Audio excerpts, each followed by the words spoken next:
time out of your busy schedules to go over this with me. We are today here to learn about implicit bias, and I think as teachers, this is something we do all the time without knowing, without really thinking about it. But today we are going to be addressing implicit bias in education. Okay. So before we start off, this is just a small little discussion question, but have you ever been surprised by a snap judgment you made about a student, right? Or those, those thoughts, those judgments that you make about a student that are not always true, right? But just from just seeing this student, you have an image in your mind of how you portray this student to be. Yes, Jackie? I have an example that actually happened kind of recently.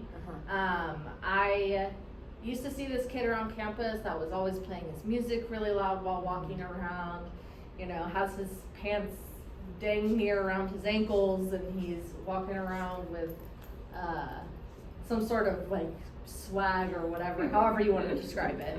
But I always kind of assumed just by looking at him that he was probably hard to have in class, or he was a troublemaker, or things like that. But I was kind of humbled a couple weeks ago when I was at the honor roll assembly watching my students receive their honor roll awards, and he was walked across the stage and they announced that he had a 4.0 on a GPA. So that was something that I was kind of surprised by, and then I kind of had to step back and be like, well, why am I so surprised by that? That's kind of my fault that I just looked at him and made that judgment. Yes. Well, let me tell you, you're not alone. We all make this assumption of our kids, right? I have done it, again, so many times. It's so easy for us to look at somebody and say, hey, you fit in this box, or you fit this category, right? And then we're surprised most of the times when we end up getting to know these students and then realizing, hey, they're not the person we thought they were, and so you are not alone. We make this mistake as teachers all the time, but here, hopefully, we can learn about some strategies, or what are some ways that we can kind of flip that around, and we're not really judging by appearance or from first glances or from just getting to know them in the beginning. We, again, are trying to change that. We're trying to make sure that education, right, we're doing social justice in that way, and we're making sure that it's fair, again, for everybody, and we're not making those pre-assumptions, okay? So before we get started with some of the strategies, just what is implicit bias, right? So implicit bias refers to the attitudes or stereotypes that affect our understanding, actions, and decisions unconsciously, okay? These biases are often at odds with our conscious beliefs and values.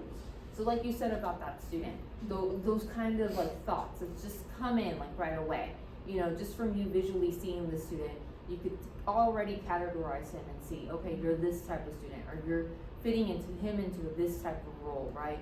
And that's something we do all the time with just anybody, not just our students, with people we run across the street, right? And we're just making judgments, right, at first glance, right? That those are assumptions that we make, right? Those are implicit biases that we make, right? So here are some key characteristics of implicit bias. So again, it's those unconscious and automatic decisions that we make, or thoughts that we make. Implicit biases operate outside of the conscious awareness, making them difficult to detect and control. Learned associations. Implicit biases are acquired through exposure to cultural stereotypes, personal experiences, and media portrayals. It can be positive or negative. While often discussed in a negative context, implicit biases can also be positive, right? So you could also make those positive biases. Sometimes it's not talked about. We focus more on the negative ones, but there are positive ones out there, right? So there are, you could look at someone and say, just by the way that they're dressing, you can make a positive connotation to that, right? But most of the time, biases tend to be negative, right? It's influenced, again, by social conditioning and media. Media plays a significant role in shaping and reinforcing implicit biases, particularly regarding race, gender, and other social categories. So really quick, just going over the first point here, how does this look in the classroom, right?